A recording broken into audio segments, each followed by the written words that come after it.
How do professionals evaluate information online? How can this be helpful to your future career? Here we have advice from professors to help you evaluate reliable information. I know defines digital information literacy as the ability to find, evaluate, create and communicate information effectively and responsibly using the appropriate technology. I know teaches students digital information literacy skills to help prepare them to navigate the future of digital information. In these videos, our I Know professors tell us how they relate the importance of finding and evaluating information to their profession. This is I Know Insights, faculty discuss information literacy in the professional sphere.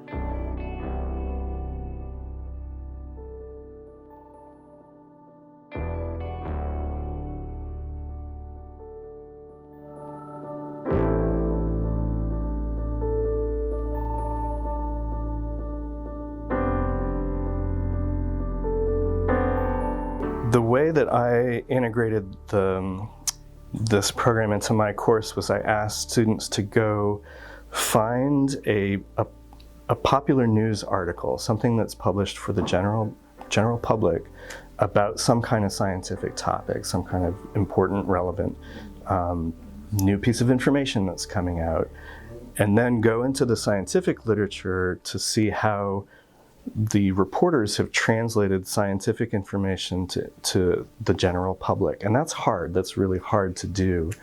So I'm asking them to sort of compare and contrast how science is being presented to the general public, and then what's the underlying science behind these discoveries in the first place.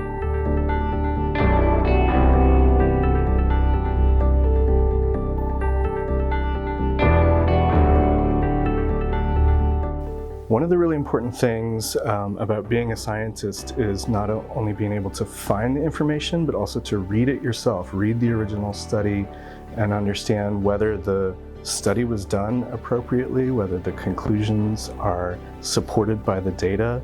So being able to evaluate the information in front of you is really important. It's one of the most important skills a scientist can have.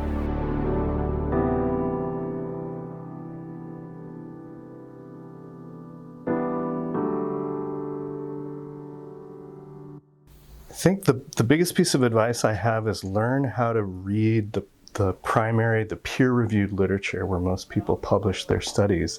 It is sometimes difficult to learn how to read that kind of material effectively, but it's a critical skill so that you can understand how people are doing their work, how the people are designing experiments, what kind of data analysis they're doing, so that you can come to your own conclusions about whether or not the information they're collecting and the conclusions they're coming to are reliable and credible.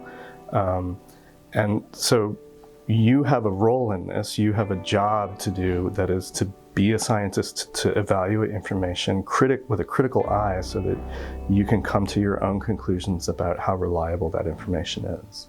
One of the trickiest jobs that a scientist has is to translate scientific information and scientific conclusions to the general public. We use a lot of jargon, we use a lot of terminology, but we have to be able to figure out ways to communicate that to people outside of our own field. And it's tough, but it's essential. In order to be a functioning society, we have to take the information that we're learning and discovering in the scientific realm and then translate that to the general public so they can make their decisions. And be it policymakers or anybody on the street, scientific information is important for a functioning society. So not only evaluating information in the scientific sphere, but also evaluating information in the public sphere is both incredibly important.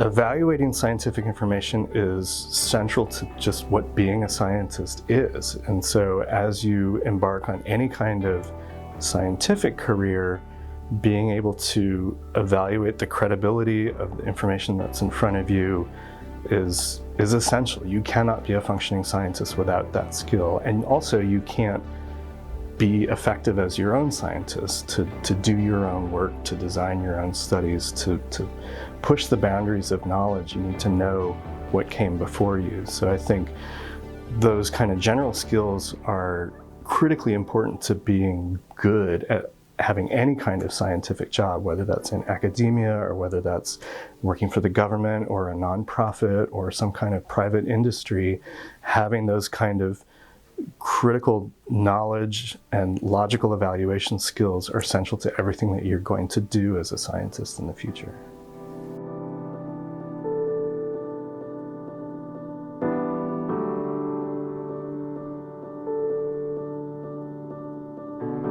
I hope they learn how to use the information they've learned in order to design their own work, to do their own science, because that is really how we operate as scientists, is that we're building on the work of others, and that you are advancing the front of knowledge based on what other people have learned before you. So I think you take the knowledge that you've evaluated and you apply it, because then you are able to design your own experiment, design your own study, figure out where the knowledge gaps are, and that only comes from having a really good grasp of the state of knowledge as it is right now.